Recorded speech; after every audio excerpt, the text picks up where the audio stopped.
Good afternoon. Good late afternoon to all of you, and welcome to today's session with the Pakistan-U.S. Alumni Network. My name is Philip Assis. I'm the Deputy Cultural Affairs Officer at the U.S. Embassy.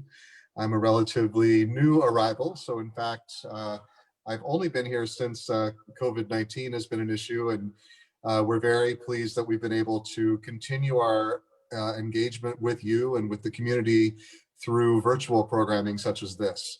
And we're very, very pleased today to have a member of the PUAN community who has written a very informative and thought-provoking book, not just one, but she's written 5 books for children and for adults. She's taken the theme of fairy tales and how they impact girls' lives in particular and society's expectations of girls. I think if you have not had the chance to read the book, I hope you will. I hope you'll find it very as thought-provoking as I did. And we're very pleased to have Jamil, who goes by Eiman, with us today. She also, I've just been chatting with her and learned that she's also an Access teacher, for those of you who are familiar with our Access program. And the reason she's an alumna is because she participated in the Access Teachers program in the United States. So it's an honor, Eiman, to have you with us today, especially considering all the great attention you have received from around the world, including here in Pakistan, and the award ceremonies you've been a part of, including yesterday. So the way this will work for all of you in our audience today is I'm going to have a discussion with Eiman about her work.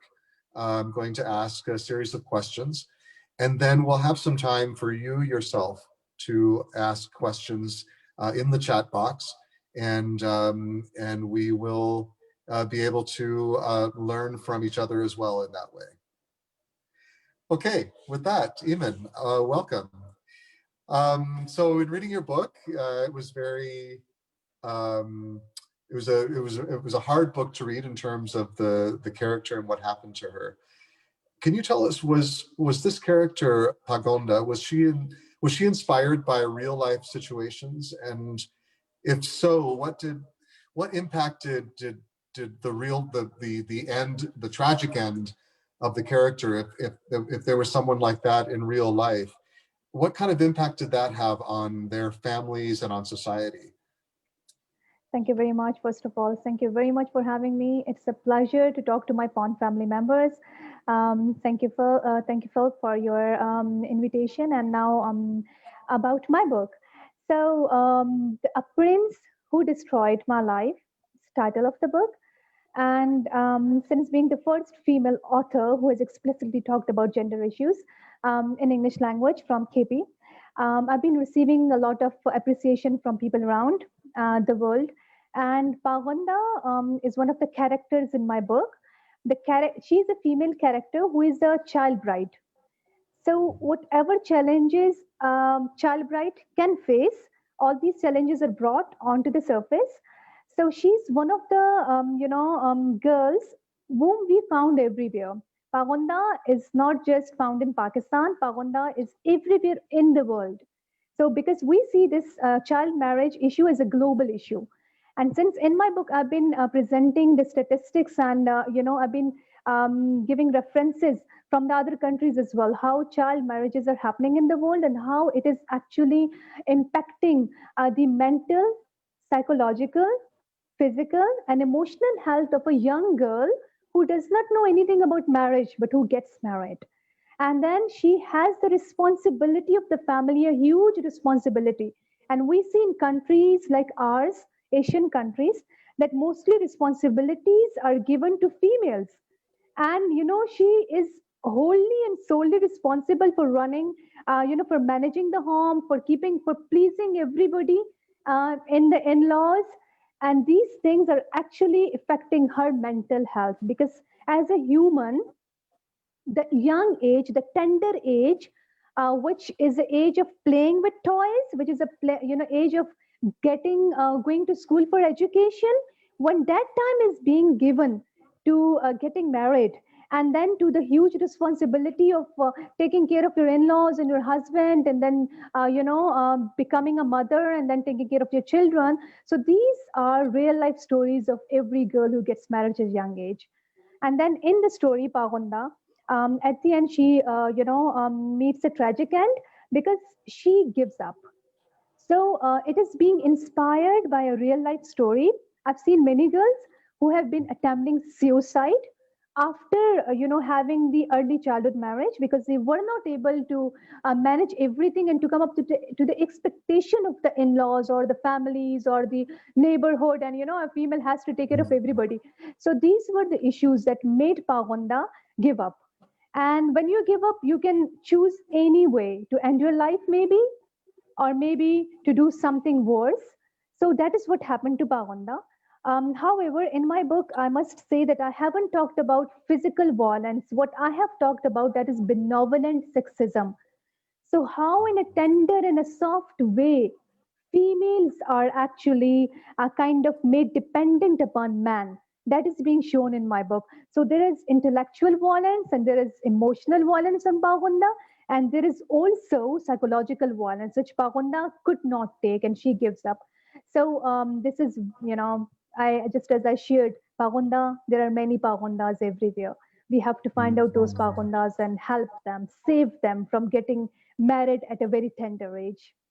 Mm. Yeah, that really struck me when I was reading your book about that it wasn't so, the violence wasn't overt. It was just a gradual buildup of pressures on her.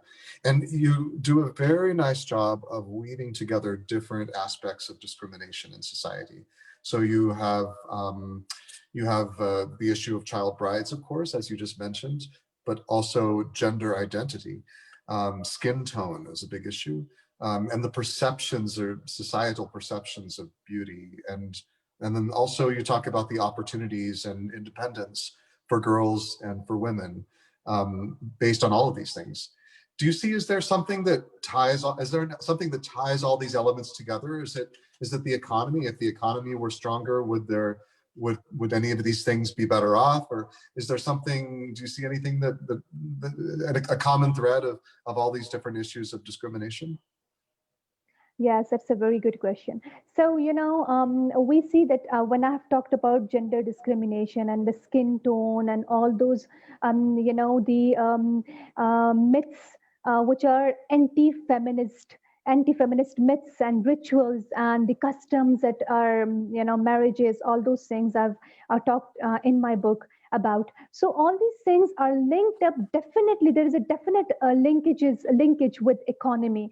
So had the economy been stronger, which could only be stronger if males and females and all gender, including the transgender, all of us play a vital role in the economy of the country, and they realize that they do have the potentiality and capability to work anywhere and to feel safe working, anywhere, whenever they're going to jobs to offices for jobs, or they're, joining, any profession, they feel safe over there.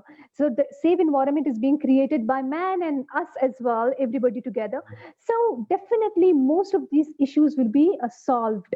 And I strongly believe that, when we have gender inequality, it is linked with, the economy, because we see that if in the SDG Sustainable Development Goals, so we have all these goals together. If we talk about gender equality, we do talk about economy as well.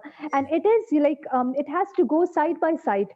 So eliminating one or empowering a woman in the economy would definitely help us becoming, to have gender streamlining, or to be equal with man, to have equal rights as man and equal opportunities and equal distribution of resources. So yes, I do agree with that. Mm-hmm. Great. Okay. Is there a message that you're trying to tell girls through this story, girls who may be in a similar situation and maybe have lost hope, as the character did in your book? Is there a way out of their situation? Is there some encouragement that you might give them through the book or otherwise? Yes, of course. So where there is a will, there is a way. And I would tell and I would encourage everybody to be very positive and optimistic. Because in my book, if I'm showing one character of Pagunda, I have another character of Brikhna as well, who's Yes, very that's right. strong. Yes. Yeah. Yes, and who actually gives hope to the readers that if you, fight for yourself, if you stand for yourself, definitely you will come out of any situation. You might face challenges because you see that. I'll give some examples from our society that when the very first female who started going out for job or for some business, so she might have faced many challenges in her way of coming out. However, she paved way for us other women, for her daughter, Mm, for coming generations. And now we easily go, you see in Peshawar, I'm residing in Peshawar, and I would tell everybody that you see that in Peshawar, things are quite changed. There are many females who are going out on job and they're working and they're playing a positive role in the economy of the nation, Pakistan. So I believe that somebody has taken the first step. And the first step is mm, always difficult.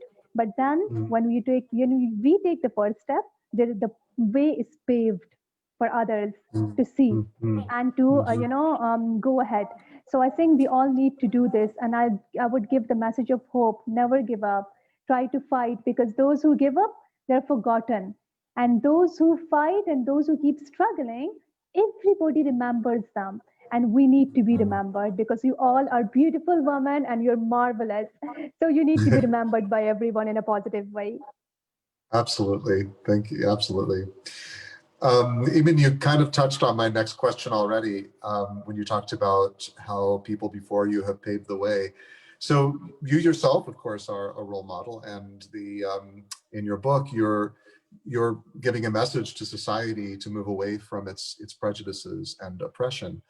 Do you believe that things are getting better or worse for girls, and is there anything else that can be done to influence public opinion? Yes, I think I always am positive, and I come up with positive, points, or positive ideas, or positive. I'm very optimistic about it.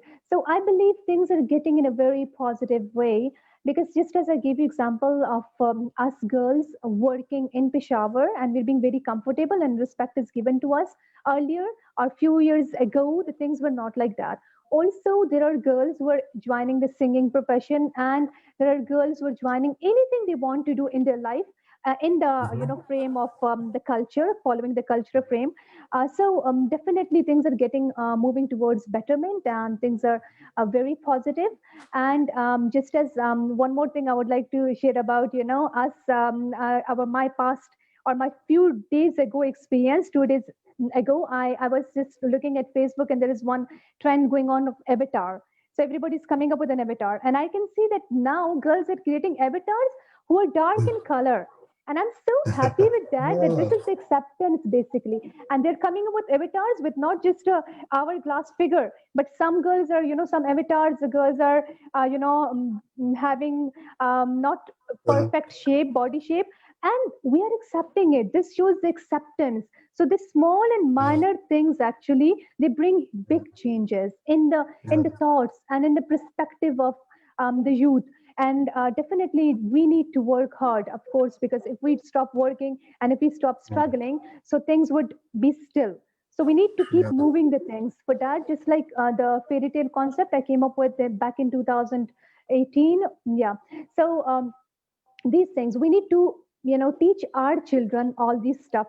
Now, just now I came from an event. I was having training, a session with trans community at their home, at their place, with the guru. They gave me presented me these flowers, and I so much Uh, liked it. So I just have to share this thing, because when I was going with a trans member, a transgender, so the people were actually laughing at her, and they were having some remarks on her, and I stood and I started fighting, and she said it's okay, these are our daily routines, because that was I was going to their guru's home, and there was a child, and he was laughing at the trance, and I stopped him. I told him, come here, and I told him she can be your sister, and he was ashamed. So we need to train our children, and we need to train our youth, and we need to train our these students. If we're teachers, we need to play our role to actually train them and to give them inclusivity education or the concept of inclusion. So I think if we all play our role, the change would be fast. However, the change is coming, but if we want to make the change fast, we all have to play our role, and I'm sure everybody would definitely play a positive role. Absolutely, yeah. You just touched on the fairy tale, and I see we have some questions coming from the audience, by the way, and we'll get to those in just a moment.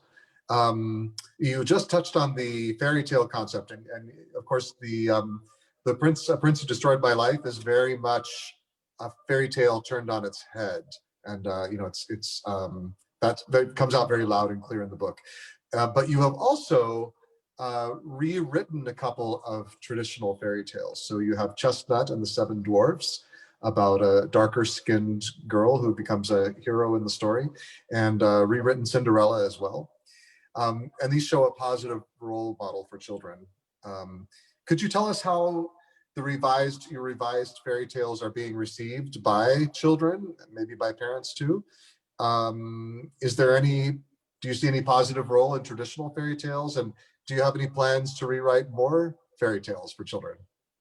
Yes, thank you very much for asking a very good question. So, fairy tales, I had a survey on those fairy tales which I had written. So, I had done the survey in Punjab, Gujranwala, with teachers and students, and I got a very positive response from everybody around. The students really were impressed with the different roles of females, as a stronger female who is taking part in decision making, who is part of the negotiation process, who is actually, helping her brothers and father, and they so much enjoyed it that they thought that they couldn't believe they could be so stronger. The female students, young students, they shared with me, and after that stories, they thought that they have the potential actually to be leaders, to be future leaders.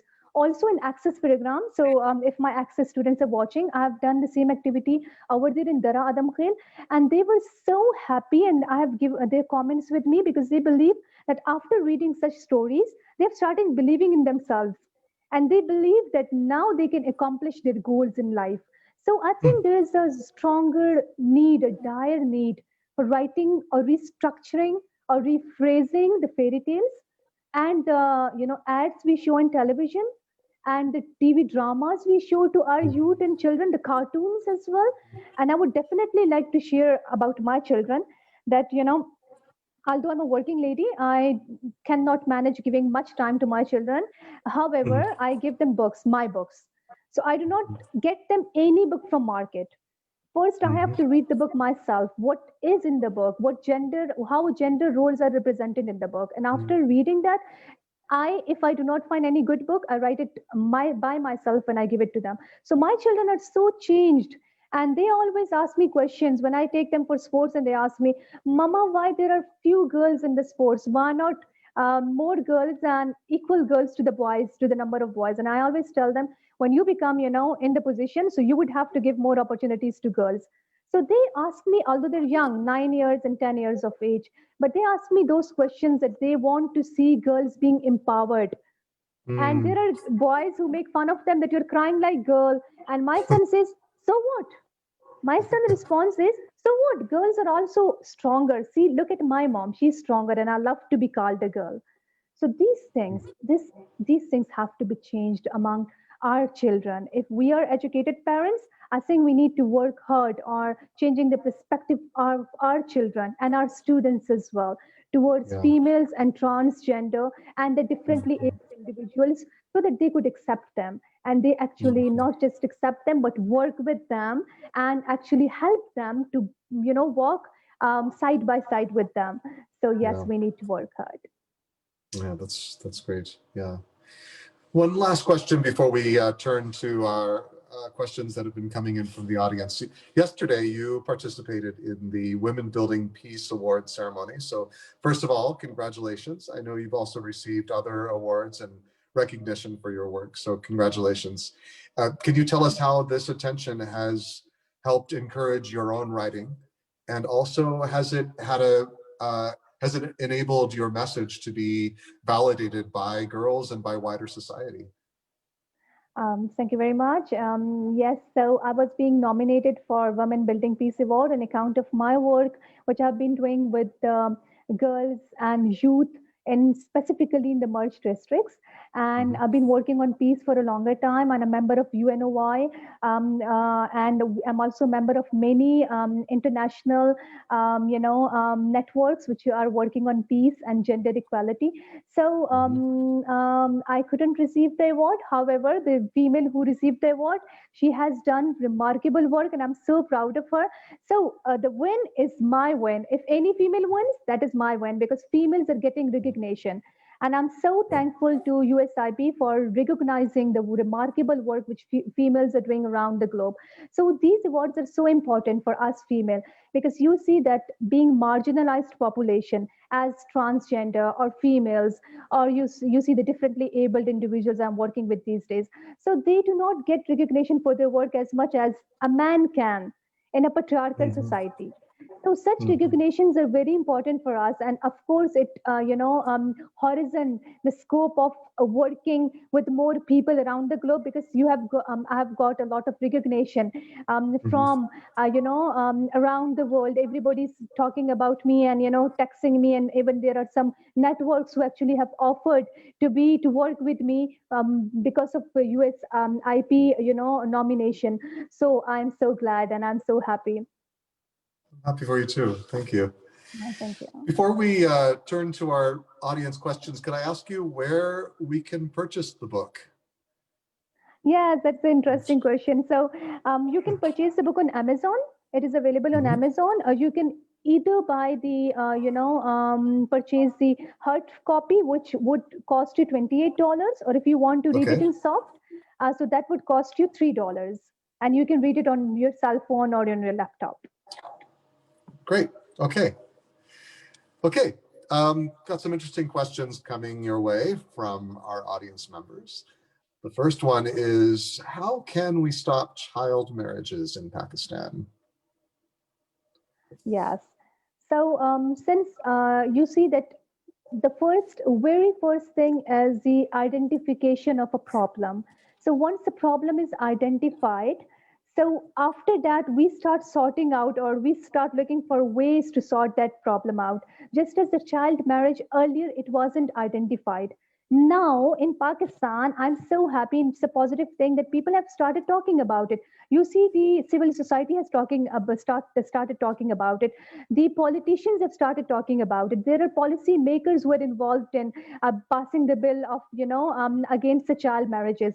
So I think in Pakistan, definitely we are moving towards good, positive point, and everybody has started working towards it. So the time the is no longer. We don't have to wait longer. A change will come, and definitely against child marriages, awareness. There's a lot of awareness, and you see when there is a child marriage, there are policies as well. Mhm. You might have heard the name of Blue Veins. I would definitely like to appreciate Blue Veins over here. I've been working voluntarily with them, and I'm a volunteer member of Blue Veins. They're working on child marriages particularly. So they all are working towards this, and definitely there is the good days are no far away from us. So Mhm. we would definitely end it one day. That's great. Okay, thank you. Next question from our audience is, was your book inspired by Bapsi Sidhwa's Pakistani Bride? I've read Bepsi Sidhwa's Pakistani Bride. However, that's a altogether changed story. So, in my Mhm. book, I have talked about benevolent sexism. My book is based on benevolent sexism. In Bepsi Mhm. Sidhwa's Child's Bride, also we can see element of benevolent sexism, but there is element of hostile sexism as well. Mine is purely about benevolent sexism because in my book, you are not going to see physical abuse just as you see in a Child's Bride, the physical abuse when she's being beaten and then she's being threatened to be killed. There's nothing like that in my book. It's being very soft. The male character in my book is not, a violent man. He's very kind, he's very understanding, but he's under the pressure of the society. So I think there are differences. However, definitely reading, the great authors like Bepsi Sidhwa and Khalid Hussaini, Mohsin Hamid, so definitely, we get inspiration from writers like that. Mhm. Mhm. Okay, great. Next question from our audience. Do you think that legislation can prevent child marriages? Or is that enough? I'm guessing it's more, it takes more than legislation, but I would love to know your opinion. Yeah, definitely. It would help to prevent child marriages because legislation, when you don't have laws against anything, we cannot stand against that. So when there are laws being made and then being followed, Yeah. ensuring that whatever laws are there, they're being followed. So then definitely, yes, we definitely would bring a change, ensuring that those laws are followed. Those not just in books. Because in Pakistan, there are a lot of laws. And Pakistan is one of the countries which has a lot of laws. But when it comes to implementation, so then you know the scenario yourself. I don't need to speak about it, but we definitely can hope for better. Yeah, I think that's one of the classic questions everywhere in the world, and gender issues, of course, are everywhere in the world too, like this. It's there's the law, and then there's the practice of the law and implementing the law, and popular opinion about the law, and about issues such as this. We have another question. I'm sorry, I need to just double check the question again. Oh yes. What is it that urged you to write? What encouraged you to write? What was the spark? Okay, so since my childhood, I'm a writer. I've been writing poetry. When I was in grade 8, 7, I have my writings of grade 8 and 7, but those were poetry. And was in love with English literature. So I've been writing in Mm-hmm. English. So this question is being asked from me by most journalists that why not in Urdu and why not in Pashto? So because I have been reading English books since my childhood and I was in love with English language. I don't know why, but I'm in love with English language.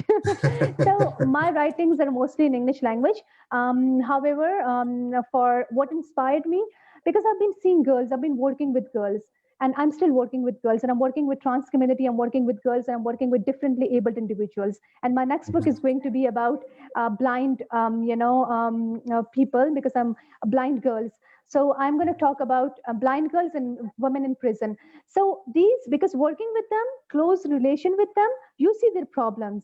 And when you see their problems, you get inspiration to write about the strength and their strength, actually, how bravely they're fighting in this world and how Mm-hmm. bravely they're fighting for their rights, which otherwise is given to us, by default, because we don't actually consider it a struggle. We have got it. Most of the men in our society, they've got all the rights, easily.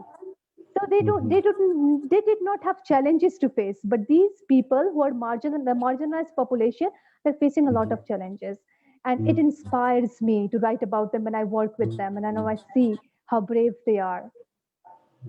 It's wonderful. Yeah, thank you. Speaking of differently abled, I just want to give a shout out. I understand the ICT Rights of Persons with Disability bill has passed in Parliament. So I know that's been many PUAN members have been actively supporting that bill. Wow, amazing. It's so good. Yeah, amazing. Yeah. Let's see, we have another question. Why not work on creating an animated series based on your fairy tales, on your rewritten fairy tales? Oh, I would definitely love to work on that, provided, because I don't have much resources, So if, Sure. definitely I get resources and I get support for that from my government or anywhere.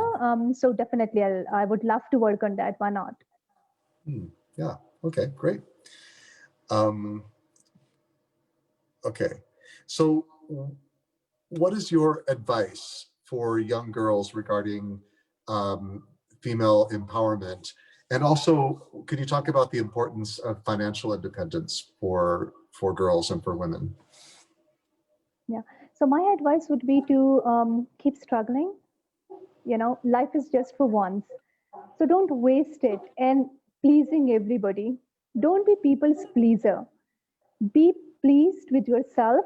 Be confident on whosoever you are, however you are. Mhm. Accept yourself, love yourself, appreciate yourself, and go ahead, achieve your dreams, work for your dreams. And economical independence is central to women's empowerment. If you want to be empowered, you need to be economically or financially independent, because you need to see how you can work in the world to bring a change. And it is very important to work, you know, to go and work anywhere you want to work, as you do jobs or you do your own business at home or online enterprise or anything you do it, experience it, explore the opportunities for you. Never be dependent on anyone for your financial needs, because once you get dependent, you get crippled, you become their kind of prisoner. So don't be a prisoner. Fly freely in the air and be a free, spirit. So that's my advice to everybody. Yeah, great. Eiman, do you know of any helplines, like a hotline for victims of child marriage? Well, I definitely have worked with the Ma'am Rakshandana's ombudsperson. However, I do not remember the helpline right now. So if you could ask me this question later, I'll be in a better position. I'll link you with Madam Rakshandana's. She's ombudsperson, and she's helping, she's working for, the victims, for the, helping the victims. And she's, because being in the being ombudsperson, she's in a position. So definitely, if anybody has any need, or if anybody wants me to help them, please get connected to me on my email address, and I'll link you with Ma'am Rakshandana's. Great. Okay, I think perhaps we could probably find the number for the helpline as well and include it through the PUAN network as well, I imagine. Yeah. I don't believe there are any other questions, but could you remind us once again about where we can get your book? Yes, definitely. You can get my book from Amazon. So if you go to Amazon, so you can easily give, A Prince Who Destroyed My Life, and then you'll get my book over there. You can purchase my book. It's in hard form. The hard copy is also available, and the soft copy, which you can read in your cell phones and your laptop, that's also available. The hard copy price is $28, and the soft one is $3 US dollars. Oh, okay, great. Okay, very good. All right. If there are no more questions, I want to give before I get back to you, I want to give a thank you as well to Shanila, who is the communications director of PUAN, and she's the one who has set this all up for us today. But I would also then like us all to give you, Eiman, a virtual round of applause. Thank you for all the work you've done and the efforts that you do to address all forms of discrimination and encourage people and to give them hope, which we definitely all need in this, and not just today, but at any time. And it's very, very encouraging to see your work and to see the inspiration that you've had from working with girls and trans community and differently abled people. And so thank you very much for sharing your stories with us. Thank you very much. Thank you. Any final thoughts? Yes, I would like to thank PUAN family, and I would like to thank Shanila. And I also would like to thank Usman for his unconditional support anywhere, and Phil definitely for moderating the session and reading my book, and a lot of encouragement and appreciation. So thank you, everybody. Thank you, PUAN family, for watching. All of those who are watching and who have been, posting comments and also asking questions. Thank you, everybody, for the love and for the support. Thank you. Thank you.